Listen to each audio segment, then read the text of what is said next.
नमस्कार। कोरोना की दूसरी लहर के साथ ही विद्यालय एक बार फिर से बंद कर दिए गए हैं और अगले आदेश तक विद्यालय बंद रहेंगे।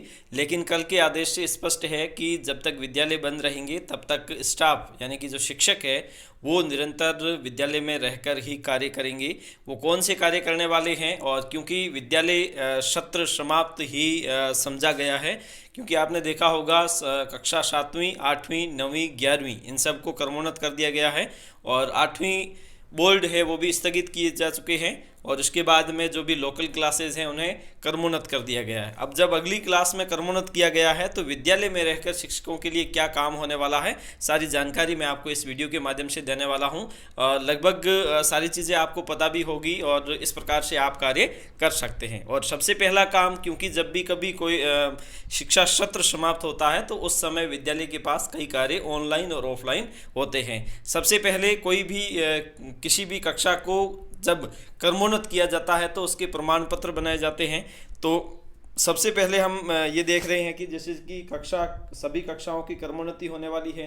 जैसे छठी सातवीं और छठी सातवीं है, ये कक्षाएं दरअसल जो क्रमोन्नत हुई है ये अप्रैल से ही मानी जाएगी, 15 अप्रैल के बाद से।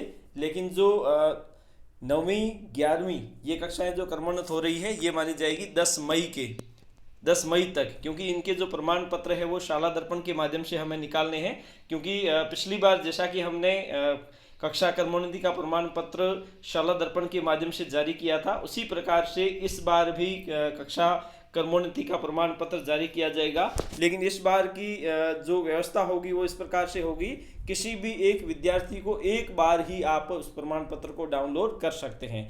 लेकिन पिछली बार के अनुसार वैसे नहीं होगा कि आपने जैसे एक बार कर लिया तो उसके बाद बार बार कर सकते हो। एक बार के लिए केवल एक विद्यार्थी को एक बार ही आप वो प्रमाण पत्र दे सकते हो। ठीक है, जिसे आपको शाला दर्पण के माध्यम से क्या काम करने हैं।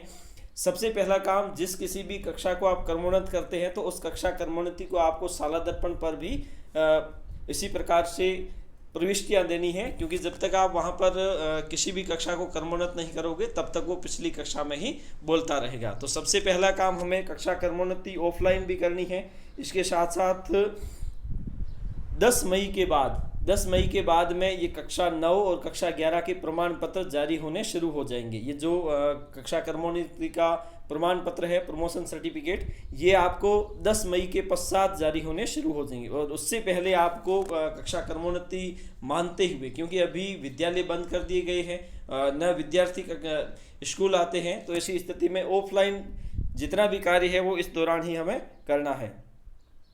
उसके बाद में यहाँ पर आप देख रहे होंगे 10 मई 2021 के पश्चात आपका ये शिक्षा सत्र है ये समाप्त माना जाएगा। उसके पश्चात जिस प्रकार से राज्य सरकार की ओर से गाइडलाइन आती है उसी के अनुसार हम सबको करना ही है। और जहाँ तक लग रहा है, क्योंकि निदेशालय की ओर से राज्य सरकार को इस प्रकार का एक प्रारूप भी भेज दिया गया है, जिसके तहत 50% तक की उपस्थिति के लिए भेजा गया है। और राज्य सरकार की ओर से अगर किसी प्रकार की अनुमति आती है तो 50% तक के जो कार्मिक है वो वर्क फ्रॉम होम के माध्यम से कार्य करेंगे। और दूसरी बात है निःशुल्क पाठ्य पुस्तक, जो क्योंकि जब हमारा कोई भी शिक्षा सत्र समाप्त होता है तो उसके पश्चात जो पिछली कक्षा के विद्यार्थी होते हैं वो अपनी निःशुल्क पाठ्य पुस्तकें हैं वो विद्यालय को सुपुर्द कर देते हैं। तो इस हेतु आप उन विद्यार्थियों से वे पुस्तकें भी ले सकते हैं। अगर वो अगली कक्षा के लिए जा रहा है तो उसे वे पुस्तकें भी जो अगली कक्षा के लिए अनिवार्य हैं वो आप दे सकते हैं। इसके अलावा कोई भी अभिलेख जिसका संधारण किया जा सकता है। और इसके अलावा अगर आप देखोगे तो शाला दर्पण पे भी कई अपडेट है। अभी आपने देखा होगा शाला सिद्धि का कार्य भी चल रहा है, तो शाला सिद्धि का कार्य अभी आपको कर लेना चाहिए, क्योंकि ये खाली समय है। इस समय विद्यालय में अध्ययन अवकाश है। इसके अलावा ये आप टेक्निकल कार्य भी आसानी से कर सकते हैं। और ज़रूरी कार्य जो हम सब के लिए ज़रूरी है वो ये है कक्षा क्रमोन्नतियों के पश्चात वे रजिस्टर तैयार करना और इसके साथ साथ शाला दर्पण पर भी उन्हें अपडेट करना। तो इस प्रकार से आप देख रहे होंगे ये जो कार्य हमें तब तक करने हैं जब तक कि कोई अगला आदेश हमें नहीं मिल जाता, क्योंकि जहाँ तक लग रहा है कोरोना के कहर को देखते हुए शिक्षक संघों को की भी यही मांग होगी और राज्य सरकार भी शायद यही चाहेगी कि विद्यालय में कम से कम कार्मिकों को बुलाया जाए। और इसके अलावा कार्मिकों की ड्यूटी कोरोना वैक्सीनेशन में भी लगाई जा सकती है।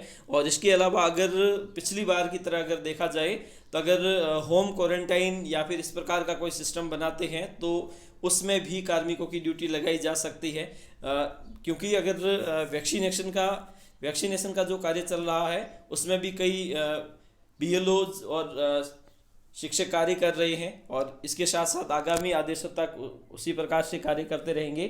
और हो सकता है कि नए सिरे से कुछ शिक्षकों की ड्यूटी इस हेतु और विस्तार रूप में लगाई जा सकती है।